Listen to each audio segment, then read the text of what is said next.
ये मार्वल की सबसे खर्चीली औरत है, जिसका एक स्किल ही कंपनी के $5 मिलियन खर्च करवा देता है। धरती की रक्षा करने वाली सॉर्सरर सुप्रीम होने के नाते वो हाथ घुमाकर मैजिक स्पेल्स करती है।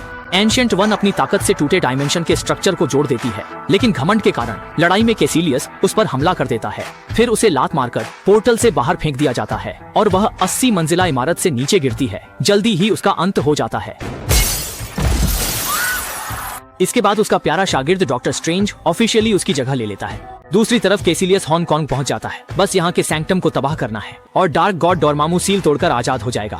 जब डॉक्टर स्ट्रेंज पहुंचता है, बहुत देर हो चुकी थी। सैंक्टम तबाह था और डोरमामू धरती को निगलने लगता है। डॉक्टर स्ट्रेंज को एक फॉरबिडन स्पेल इस्तेमाल करना पड़ता है। वो अपने हाथों से एक साइन बनाता है और आई ऑफ आगामोटो को खोल देता है। कैसिलियस और उसके साथियों को कुछ गड़बड़ लगती है और वो फौरन हमला करने आ जाते हैं। डॉक्टर स्ट्रेंज मैजिक स्पेल को घुमाता है और तेजी से आ रहे कैसिलियस को हवा में ही रोक देता है। इसके बाद वो स्पेल को उल्टा घुमाता है, जिससे वक्त पीछे जाने लगता है। सब कुछ 1 मिनट पहले जैसा हो जाता है, लेकिन कैसिलियस डार्क पावर की मदद से खुद को छुड़ा लेता है और फिर डॉक्टर पर ताबड़तोड़ हमले करने लगता है। दोनों की लड़ाई के बीच उसका साथी पीछे से हमला करता है और कामयाब रूप से उसे दीवार में फंसा देता है।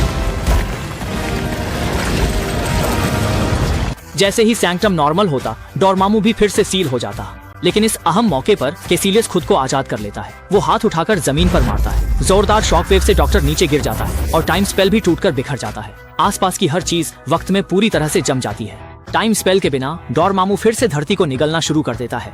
तभी डॉक्टर स्ट्रेंज अचानक एक बहुत ही अजीब हरकत करता है। वो सीधा अकेला ही डोरमामू की तरफ उड़ जाता है। डोरमामू कोई बकवास नहीं करता और सीधे डॉक्टर पर अनगिनत नुकीली चीजों से हमला कर देता है। इसके बाद एक ही बीम से उसे राख में बदल देता है। लेकिन अगले ही पल वक्त पीछे जाने लगता है और डॉक्टर स्ट्रेंज फिर से जिंदा हो जाता है। इस तरह दोनों एक दूसरे से लड़ने लगते हैं। डोरमामू नुकीली चीजों से उसे मारता तो डॉक्टर फिर से जिंदा हो जाता। वो एक मुक्के में डॉक्टर को चकनाचूर कर देता और 1 सेकंड बाद वो फिर जिंदा हो जाता। इस तरह मारा जाना और फिर जिंदा होना, मारा जाना और फिर जिंदा होना। जब तक डॉक्टर टाइम स्पेल नहीं हटाता, वो दोनों हमेशा के लिए इस लूप में फंसे रहेंगे और इसी तरह इस लूप में बार बार घूमते रहेंगे। डॉक्टर स्ट्रेंज तो अभी मरा भी नहीं था कि डोरमामू परेशान होकर मरने वाला था। आखिर में डोरमामू अपनी हार मान लेता है। डोरमामू कहता है कि उसने कभी किसी के आगे हार नहीं मानी, लेकिन आज वो हार मान रहा है। इसके बाद वो फौरन अपने साथियों को लेकर धरती से चला जाता है और डॉक्टर टाइम स्पेल से सैंक्टम को ठीक कर देता है। पूरी दुनिया में फिर से शांति छा जाती है। आखिर में वो आई ऑफ आगामोटो को उसकी जगह पर वापस रख देता है और इस तरह वो नया और सबसे ताकतवर सॉर्सरर सुप्रीम बन जाता है।